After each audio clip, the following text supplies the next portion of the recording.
नमस्कार, आप देख रहे हैं लाउड स्पीकर 90 एफएम और सुन भी रहे हैं लाउड स्पीकर 90 एफएम। आज ऋषि कृषि श्रृंखला में हमने अपने स्टूडियो में आमंत्रित किया है किसान अविनाश सर को, जो मेडिसिनल प्लांट की बुआई करते हैं और काफ़ी इससे लाभ भी कमाते हैं। इसलिए हमने इनको अपने स्टूडियो में आमंत्रित किया है ताकि आप लोग को भी जानकारी हो कि कैसे ट्रेडिशनल खेती से हट करके कुछ अलग खेती करके हम मुनाफा कमा सकते हैं। सर, हमारे स्टूडियो में आपका बहुत बहुत स्वागत है। जी, आपको भी और हमारे श्रोतागण को भी मेरा सादर प्रणाम। जी सर, भारत कृषि प्रधान देश कहा जाता है और काफ़ी प्राचीन काल से ही माना जाता है कि यहाँ पे ऐसे ऐसे औषधि पाई जाती है जिससे ऐसे भी रोग ठीक किए गए हैं जिसको डॉक्टर ने बोल दिया है कि लाइलाज बीमारी है, इसका इलाज नहीं हो सकता है। इस क्रम में आप मेडिसिनल खेती कर रहे हैं सर। देखिए, मेडिसिनल प्लांट की मतलब कि औषधीय पौधों की खेती करने का मुख्य उद्देश्य ये था कि अभी तक जितनी भी दवाई कंपनियां हैं वो जंगल से हार्वेस्ट करती है जड़ी बूटी। अच्छा। तो एक समय ऐसा होगा कि जंगल की जितनी भी जड़ी बूटियां हैं सब समाप्त हो जाएगी और मानव समाज के इलाज के लिए कोई भी जड़ी बूटी नहीं बचेगी। अच्छा। हाँ, हमारे यहाँ भारत सरकार तमाम रिसर्च सेंटर बनाई हुई है जड़ी बूटी के लिए कि और किसानों को प्रोत्साहित करती है कि आप जड़ी बूटी की खेती करेंगे तब जा कर के आयुर्वेद कंपनियों को आप सप्लाई करेंगे और उससे दवाइयाँ बनेगी। तो इसी क्रम को मैं ले करके जड़ी बूटी की खेती करना शुरू किया कि जंगल का जो जंगलों से जो जड़ी बूटी का संग्रह होता है वो उस पर रोक लगे और हमारा देश भी कृषि प्रधान देश है। तो हम गांव में यदि हम जड़ी बूटी की खेती करते हैं तो खेती के माध्यम से ही कंपनियों को औषधि पहुंचे और उसके बाद में वहाँ दवाई बने। कई हमारे भाई बंधु हैं वो गवर्नमेंट जॉब की तरफ भागते हैं और उसके लिए कितना कंपटीशन की तैयारी करते हैं। सर, आप ऑलरेडी गवर्नमेंट जॉब छोड़ करके कृषि के क्षेत्र में आए हैं, तो आपको नहीं लगता है कि गवर्नमेंट जॉब बेहतर था? आप क्या कहना चाहेंगे जो भी नहीं, ऐसा कुछ नहीं है। हाँ। सरकारी नौकरी भी जीवन यापन के लिए किया जाता है। हाँ। और खेती किसानी भी, और मैं बड़े गर्व के साथ कह सकता हूँ कि मैं देश का किसान हूँ। हाँ हाँ। और हमारी जो मतलब कि पुश्तैनी काम भी है और हमारा देश गाँवों का देश है। हाँ, ये कृषि प्रधान देश है। जब गाँव का देश है तो कृषि प्रधान देश है। हाँ, तो इसीलिए मैं फैसला किया कि नहीं, खेती से जुड़कर ही व्यवसाय की जाए। इसीलिए मैं खेती से जुड़ करके मैं व्यवसाय करता हूँ। सर, इसमें दो टर्म आते हैं जब भी हम ट्रेडिशनल खेती से हट करके दूसरी की जब खेती करने जाते हैं, तो इसमें एक एरोमेटिक प्लांट, एक मेडिसिनल प्लांट, दो टर्म आते हैं। तो इसके बारे में थोड़ा बताइए कि एरोमेटिक प्लांट क्या होता है। जी, एरोमेटिक प्लांट सुगंधित पौधे को कहा जाता है जिससे कि मतलब कि परफ्यूम बनता है और मच्छर मारने की जो दवाइयाँ हैं वो बनती है और भी तमाम चीज़ हैं इससे तैयार की जाती है। अच्छा, एरोमेटिक प्लांट। तो दरअसल मैं एरोमेटिक प्लांट का कल्टीवेशन मतलब खेती नहीं करता हूँ और ना करवाता हूँ। हाँ, मैं मेडिसिनल प्लांट का मतलब कि मेडिसिनल प्लांट की औषधीय पौधों की मैं खेती करवाता हूँ और करता भी हूँ। सर, तो हम ये जानना चाहेंगे आपसे कि आप जब शुरू के दिनों में जब खेती कर रहे थे तो शुरुआत दिनों से ही मेडिसिनल प्लांट की खेती करने लगे या पहले कुछ और ट्रेडिशनल खेती करते थे? नहीं, शुरू में एक साल तो मैं ट्रेडिशनल खेती किया, पारंपरिक खेती। मतलब कि धान गेहूं की खेती किया। तो उसमें लगा कि नहीं, ठीक है, मुनाफा भी ठीक है, अनुपातन मुनाफा भी ठीक है, लेकिन कहीं ना कहीं कुछ कमी हमको महसूस हुई। तब उसके बाद में मैं मेडिसिनल प्लांट का कल्टीवेशन करना शुरू किया। अच्छा। हाँ, तो औषधीय पौधों की खेती के लिए मैं हमारे मित्र हैं पूसा अनुसंधान केंद्र दिल्ली में, मैं वहाँ से कुछ प्रभात कुमार हैं, वरिष्ठ वैज्ञानिक हैं, प्रभात कुमार शुक्ला जी हैं वरिष्ठ वैज्ञानिक, उनसे मैं कुछ जानकारियाँ हासिल की। और उसके बाद में बेंगलोर में है एक मैडम है, वरिष्ठ वैज्ञानिक हैं, हिमा बिंदु मैम, उनसे कुछ मैं जानकारी संग्रह किया और उसके बाद में हम औषधीय पौधों की खेती करना हम शुरू किए। शुरुआती में तो हम 2 एकड़ से शुरू किए और आज करीब 8 राज्यों में हमारे संस्थान से, मैं उसके बाद संस्थान एक बना लिया, शबला सेवा संस्थान। तो आज 8 राज्यों में लगभग 20,000 से अधिक किसान हमसे जुड़ करके खेती कर रहे हैं। इसी के बारे में हम भी पूछना चाह रहे थे सर कि सबला सेवा संस्थान बहुत अच्छा काम कर रही है। थोड़ा हमारे लिसनर व्यूअर को भी बताइए कि ये सबला सेवा संस्थान क्या है। सबला सेवा संस्थान कृषि और वानिकी क्षेत्र में कार्य करती है।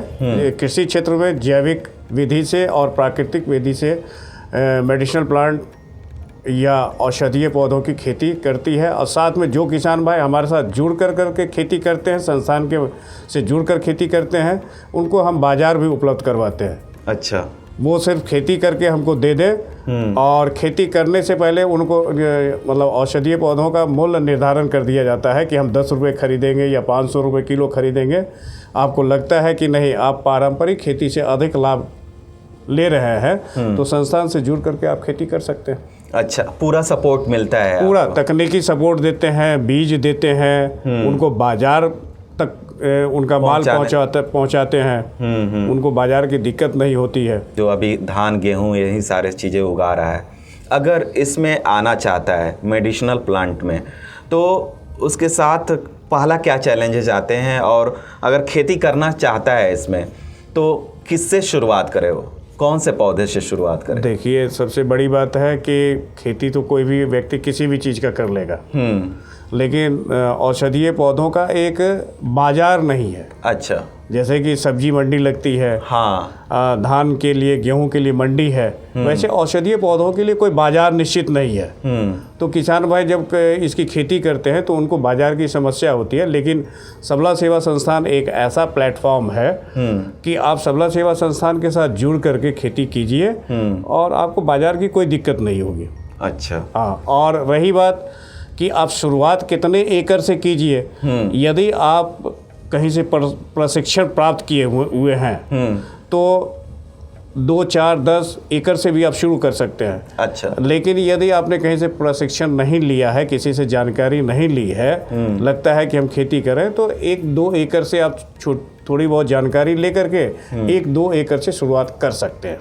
अच्छा, हाँ, तो शुरू में सर कौन से पौधे से अगर कोई किसान आ रहा है? वो तो देखना पड़ेगा सर कि वहाँ की जलवायु क्या है। अच्छा, बाढ़ग्रस्त क्षेत्र है तो उस हिसाब से उसका सिलेक्शन करना होगा। सूखा इलाका है, मतलब कि बारिश अधिक नहीं होती है, तो वहाँ के लिए उस तरह का, ऊंची भूमि है जहाँ वाटर लॉगिंग नहीं होता है, तो वहाँ के लिए तो उस तरह का सिलेक्शन करना पड़ेगा। सर, ये एक चीज़ नहीं कहा जाएगा कि आप तुलसी की खेती से ही शुरू कीजिए। हाँ, एक उदाहरण के लिए, यदि हमारा गोरखपुर महाराजगंज का इलाका है, यहाँ यदि तुलसी की खेती करते हैं, बाढ़ से डूब गया तो कोई किसान को नुकसान होगा सर। हाँ, तो वो तो खेत के ऊपर है कि किसान का खेत कैसा है, किस हिसाब से है, उस हिसाब से फसल का चुनाव करना होगा। इसमें आपको पूरा सपोर्ट करती है सबला सेवा संस्थान? जी जी, सबला सेवा संस्थान पूरा सपोर्ट करती है। सबला सेवा संस्थान का मैं फाउंडर डायरेक्टर हूँ, मेरी पत्नी मतलब कि डायरेक्टर है। सर, मेडिसिनल प्लांट कोई किसान अभी उगा लिया, अभी आप बोल रहे हैं कि हम पूरा सपोर्ट करते हैं, तो शुरुआत के दिनों में वो आप कैसे, मान लीजिए उसने खेती तो कर लिया, लेकिन उसके साथ है कि हम मार्केट तक कैसे पहुंचे? आप बोल रहे हैं कि सपोर्ट करते हैं पूरा, तो उसकी क्या प्रक्रिया होती है, थोड़ा सा समझाइए। सर देखिए, आप कोई किसान भाई यदि हमारी संस्थान से जुड़ करके, आपको मैं बार बार कह रहा हूँ, हाँ, कि जुड़ कर खेती कर रहा है, तो उसको बाजार की कोई समस्या नहीं है। अच्छा, जुड़ने का मतलब क्या है सर, कि हमारे मानक के अनुसार से वो खेती कर रहा है, उसमें जो भी बीज देंगे वो संस्थान देगी, उसका जो प्रोड्यूस होगा वो हमारे मानक के अनुसार से होगा, तो उनको बाजार के लिए कोई समस्या नहीं है। अब कोई किसान मान के चलिए मंडी से बीज खरीद करके लाया है और खेती कर लिया, उसमें रासायनिक खाद का प्रयोग किया, तो मेरे मानक के अनुसार से नहीं हुआ ना सर। हम प्राकृतिक रूप से खेती करवाते हैं और जैविक विधि से खेती करवाते हैं। अच्छा सर, इसमें अगर देखा जाए मेडिसिनल प्लांट की कौन कौन सी प्रजातियां हैं, थोड़ा सा इसके बारे में। मेडिसिनल प्लांट में तो बहुत सारी, मतलब तुलसी की भी 5 प्रजातियां हैं सर। हाँ, तो मेडिसिनल प्लांट तो एक बहुत बड़ा क्षेत्र है सर। कुछ 10-12 पौधों का नाम, जैसे तुलसी हो गई, फिर उसके बाद में ब्राह्मी हो गया, फिर कालमे की खेती हो गई, बंदूक पड़नी हो गई, अपने यहाँ जो हो सकता है। ये सब की खेतियाँ हो सकती है अपने यहाँ। भूमि आंवला हो गया, फिर आंवला हो गया। आंवला तो आप सभी लोग जान रहे हैं। आंवला की भी खेती हो सकती है अपने यहाँ पूर्वांचल में। पूर्वांचल में बहुत अच्छे से हो रही है। जैसे कि मान के चलिए अपने प्रतापगढ़ में तो आंवला की खेती होती है, वो भी तो मतलब मेडिसिनल प्लांट में ही आता है ना। हाँ, लेकिन वो तुरंत समय से आमदनी नहीं मिलता है, 4 साल के बाद आंवला की खेती से आमदनी मिलता है। जामुन की भी खेती कर सकते हैं बाढ़ पीड़ित क्षेत्रों में। किसान भाई ये भी जानना चाहेंगे कि अगर हम ट्रेडिशनल खेती से हट करके मेडिसिनल प्लांट या एरोमेटिक प्लांट लगाते हैं तो 1 एकड़ में उनकी इनकम क्या होगी सालाना, अगर फसल अच्छा हुआ तो? सर देखिए, अलग अलग फसल के लिए अभी परिचर्चा हुई है ना। हाँ, जैसे अगर तुलसी का वो पौधा लगा रहा है, यदि तुलसी का पौधा लगाते हैं तो 90 दिन में एक किसान भाई को लगभग 40 से 50 हज़ार रुपये का मुनाफा होता है। 40 से 50 मात्र 90 दिन में। हाँ, क्या बात है सर। 90 दिन में मतलब कोई भी पारंपरिक खेती या अन्य मेडिसिनल प्लांट का कल्टीवेशन करते हैं तो एक कम से कम 120 दिन का आपको इंतजार करना होगा। लेकिन तुलसी की यदि खेती करते हैं तो मात्र 90 दिन में 40 से 50 हज़ार का मुनाफा होता है। तुलसी की खेती में मैं किसान, जब आप परिचर्चा शुरू कर दी है तो मैं बताना चाहूँगा किसान भाइयों से और मेरे श्रोता बंधुओं से कि तुलसी की खेती में कोई लागत नहीं है। एक जुताई के बाद में और एक निराई के बाद में कोई लागत नहीं है, कोई खाद वगैरह कहीं कुछ नहीं डालना है। अच्छा। हाँ, बहुत से बहुत हो तो गोबर 1 टोकरी ला करके 1 एकड़ में छींट दीजिए। 1 टोकरी गोबर जो खेती कर रहा है उनके पास में 1 टोकरी का 1 ट्रॉली भी उपलब्ध होता है। मात्र 1 टोकरी गोबर उस तुलसी के खेत में छिटवा दीजिए। सर हमारे स्टूडियो में आए और हमारे लिसनर व्यूअर को इतनी अच्छी जानकारी दी ट्रेडिशनल खेती से हट करके कुछ प्लांट के बारे में, इसके लिए आपका बहुत बहुत धन्यवाद सर। और कुछ हम चाहेंगे कि अगले किसी एपिसोड में हमारे लिसनर व्यूअर के तरफ से अगर कमेंट आता है तुलसी की खेती हो गई या अदर कोई मेडिसिनल प्लांट के बारे में अगर जानना चाहेंगे हमारे लिसनर व्यूअर तो फिर आपको हम आमंत्रित करेंगे सर। और सर जाते जाते जो भी किसान भाई देख रहे हैं सुन रहे हैं हम लोगों को, उनको क्या संदेश देना चाहेंगे? जो कर रहे हैं उसको अच्छे तरीके से कीजिए। हाँ, जो भी, क्योंकि हमारा देश कृषि प्रधान देश है।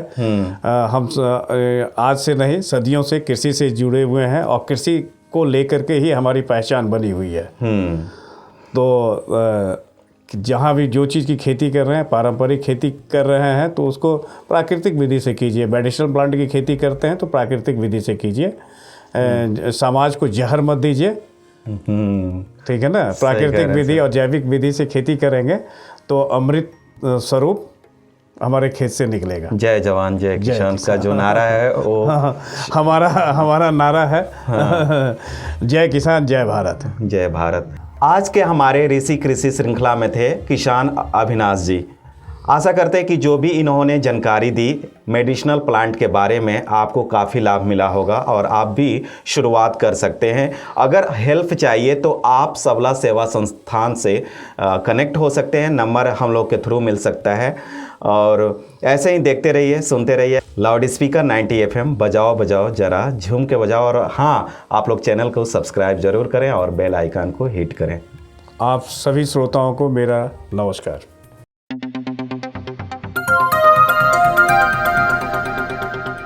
बजाओ जरा झूम के बजाओ, बजाओ बजाओ जरा झूम के बजाओ।